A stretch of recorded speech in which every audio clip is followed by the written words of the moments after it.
የሆርሙዝ ወሽመጥ ለምን የዓለም ኢኮኖሚ መግቢያ በር ተባለ? ያልተሰሙ መረጃዎችን እንነግራችኋለን።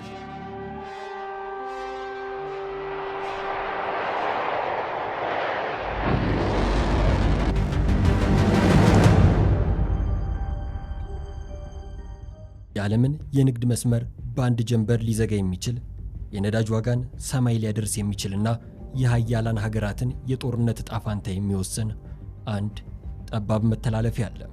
ስሙ የሆርሙዝ ወሽመጥ ይባላል። በቴህራን በቤጂንግና በዎል ስትሪት መካከል ያለው ግንኙነት ለምን በዚች ጠባብ የባህር መተላለፊያ ላይ ወደቀ? ይሄ ስፍራ ለምን የዓለም አቀፍ ግጭቶች ማዕከል ሆነ? ዛሬ የዚህን ወሳኝ ወሽመጥ ቁልፍ ጉዳዮች በዝርዝር እንመለከታለን። በመጀመሪያ ይሄ ስፍራ የት ነው የሚለውን እንመልከት። የሆርሙዝ ወሽመጥ በስተሰሜን ኢራንን፣ በደቡብ ደግሞ ኦማንንና የተባበሩት አረብ ኤምሬትስን የሚያገናኝ ጠባብ የባህር መተላለፊያ መስመር ነው። ጠባብነቱ ምን ያህል መሰላችሁ? በጣም በጠበበበት ቦታ 56 ኪሎ ሜትር ብቻ ነው። ከአዲስ አበባ ሞጆ ሳይደርስ እንደማለት ነው። የመርከብ ማለፊያው ደግሞ 3 ኪሎ ሜትር ብቻ ነው። ሆኖም ይቺ ጠባብ መስመር የዓለምን 20 በመቶ የነዳጅ ንግድ ታስተናግዳለች። በ2025 ብቻ በቀን 20 ሚሊዮን በርሜል ነዳጅ በዚህ አልፏል። ይሄ ቦታ የባህር መንገድ ብቻ አይደለም፣ የዓለም ኢኮኖሚ መግቢያ በር ነው ይላሉ ምሁራኑ። ታዲያ ለምን አሁን አጀንዳ ሆነ? በየካቲት ወር የኢራኑ መሪ አሊ ኻሜኒ መገደላቸውን ተከትሎ ኢራን ወሽመጡን እንደ ጦር መሳሪያ መጠቀም ጀምራለች። ድሮኖችና ሚሳኤሎችን በማሰማራት መርከቦችን ማጥቃትና ማስፈራራት መጀመሯ የኢንሹራንስ ዋጋ እንዲንርና የመርከቦች ትራፊክ በ97 በመቶ እንዲቀንስ አድርጓል። አሁን ላይ ቴህራን የፈቀደችላቸው እንደ ቻይና፣ ህንድና ፓኪስታን ያሉ መርከቦች ብቻ ናቸው ማለፍ የሚችሉት።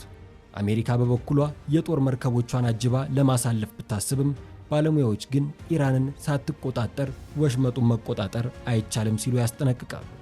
ታዲያ ይህ ሁሉ ሲፈጠር አማራጭ የለም ወይ የሚለው ጥያቄ መነሳቱ አይቀርም። ሳውዲ አረቢያና የተባበሩት አረብ ኤምሬትስ በየብስ በኩል ወደ ቀይ ባህር የሚወስዱ የነዳጅ ቧንቧዎች ቢኖሯቸውም አቅማቸው ግን ከሆርሙዙ ሩብ ያህል እንኳን አይሆንም። ሌላው ወሳኝ ስፍራ የካርክ ደሴት ናት። የኢራንን 90 በመቶ የወጪ ንግድ የምታቀነባብረው ይቺ ደሴት የአሜሪካ የጥቃት ኢላማ ሆናለች። የአሜሪካው ፕሬዝዳንት ዶናልድ ትራምፕ በደሴቱ ላይ ያሉ የጦር ሰፈሮችን ቢመቱም የነዳጅ ማጣሪያዎቹን ግን አልነኩም። የነዳጅ ማጣሪያዎቹ ላይ ጥቃት ቢሰነዘር ኢራን መላውን የቀጠናውን የነዳጅ መሠረተ ልማት እንደምትመታ አስጠንቅቃለች። ባጭሩ የሆርሙዝ ወሽመጥን የተቆጣጠረ የጦርነቱ አሸናፊ ይሆናል ተብሎ ይታመናል። መዘጋቱ ከቀጠለ የዓለም የነዳጅ ዋጋ መናሩና የኢኮኖሚ ቀውሱ መቀጠሉ የማይቀር ነው። ይህ ግጭት ወደ ከፋ ደረጃ ይሸጋገር ይሆን ወይስ በዲፕሎማሲ መፍትሄ ያገኛል? የዓለም ትኩረት አሁንም በዚህ ጠባብ ወሽመጥ ላይ ነው። ኢትዮጵያ ግን ቀድማ ተነስታለች። የነዳጅ ዋጋ መናር የሚያስከትለውን ተጽዕኖ ለመከላከል የቅድመ ጥንቃቄ ሥራዎች እየተሰሩ ነው። ዋናው ሚስጥር ደግሞ በነዳጅ ላይ ብቻ ጥገኛ ለመሆን ነው።